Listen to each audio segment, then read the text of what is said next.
Merhaba arkadaşlar, Açıkse TV'de Çağrı Hoca ile kaldığımız yerden devam ediyoruz. Güzel bir konu. Güzel mi sizce hocam? Ya şöyle, konu olarak güzel değil de doğal afetler. Evet. Şey olarak güzel, yani öğrenmesi kolay. Evet, öğrenmesi. Dedim hocam, hemen de bozmayın yani. Ya direktmen. Şimdi doğal afet deyince güzel konu diyorsunuz bir taraftan. Şaşırdım yok, yani ben de. Değil. Öğrencilerim anlamıştır beni ya. Ha. Şimdi hocam, buyurun. Evet. Şimdi süper, bir sayfa. Bugün çok konu işleyeceğiz. Doğal afet nedir diyeceğiz. Ama tabii hani bunları işlerken de öyle bayağı konuşacağız yani. Az laf etmeyeceğiz, onu da söyleyelim. Neden? Doğal afetler önemli çünkü arkadaşlar. Ve bizim hayatımızı, yaşam koşullarımızı temelden ne yapıyor? Etkiliyor tabii ki. Doğal afeti biz türlerine ayıracağız. Ve bunların nerelerde görüldüğünü, hani alansal dağılışına bakacağız. İşte can ve mal kaybına sebep olurlar mı? Bunlardan bahsedeceğiz biraz.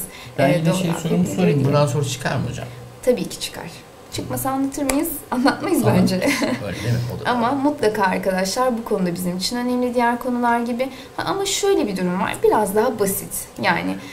Yani çünkü ben oraya basmıştım. Onu da söylemeye çalışmıştım. Evet, o konuda haklısınız. Evet. Tamam.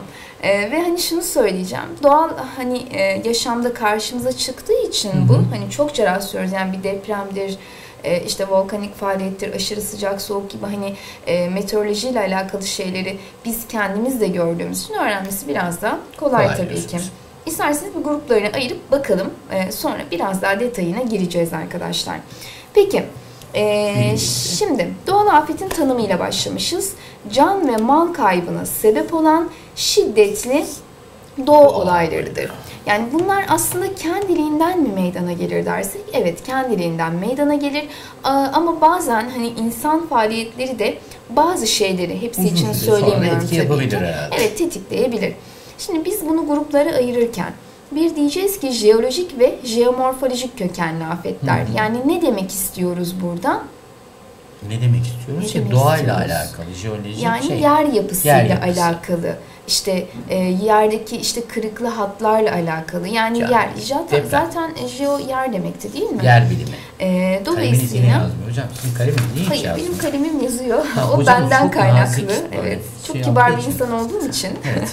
Evet, jeo yer demek. Dolayısıyla hani yeryüzüyle alakalı ya da yerin altıyla alakalı afetlerdir. Mesela volkanik olaylar, depremler, tsunamiler, kütle hareketleri, işte kütle hareketleri derken açacağız bunu hani erozyon gibi işte heyelan gibi şeyler, işte erozyon değil affedersiniz, heyelan gibi, kaya düşmesi gibi bunlardan bahsedeceğiz.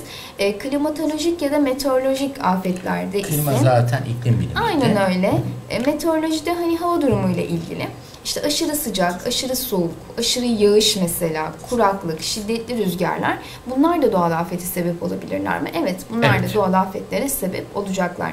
Hidrolojik afetler, evet hocam siz söylüyordunuz bunları. Hidrojenden aklınıza gelsin su. Aynen öyle. Dolayısıyla su ile ilgili mesela akarsu taşkınları niye meydana geliyor, nasıl meydana geliyor ya da göl sularının çekilmesi. Sel buraya girer mi hocam? Zaten akarsu taşkınları, evet, sel demek. Evet. Ah Doğucu, sustum. Evet. Bugün siz tam böyle artık yorgun musunuz? Hayır hocam, kesinlikle yorgun değilim. Çok konuşum. Evet hocam, biyolojik sebepler zaten. Salgın hastalıklar, işte böcek istilaları bunlarla alakalıdır diyeceğiz arkadaşlar. Evet. Bunları biz aşacağız değil mi tek tek? Tabii o yüzden ben sadece şimdi bu tabloyu görmeniz için yani jeolojik afetlerin içinde hangileri var? Çünkü bazen soruyu şöyle soruyor. Aşağıdakilerden hangisi klimatolojik afetler içerisinde yer alır? A. Volkanik olay. B. Akarsu taşkınları. C. Aşırı soğuk. D. Salgın hastalık.